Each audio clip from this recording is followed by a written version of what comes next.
Hey everyone, in this video I'm going to show you how to move and insert clips without overriding the timeline in DaVinci Resolve in 3 ways. Let's start with the first method. Simply click on a clip in the timeline to select it, then press Ctrl, Shift, and period, or full stop, to move the clip to the right like this. If you want to move the clip to the left, press Ctrl, Shift, and then comma to move the clip to the left like this. On a Mac, you would use Command instead of Control. Then it's the second method, which is really nice for inserting clips without overwriting. To do this, click on this magnet icon to turn it on, and make sure it's colored white like this. Now simply hold down Ctrl and Shift or Command and Shift on a Mac, while at the same time clicking and dragging the clip to where you want to insert it. You can drag it anywhere on the timeline. Then it's the third way.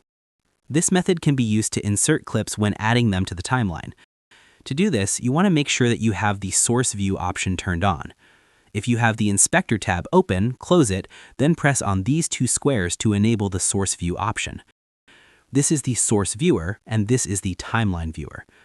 In the Media pool, double-click on the clip you want to add to the timeline. Then place the playhead in the timeline between the clips where you want to insert it. Now, click and drag from the Source Viewer and drag it over to the Timeline Viewer. Here you can see a menu pop up, and then we want to drop the clip on the top option, which is Insert, and we have successfully inserted the clip without overwriting any of the other clips.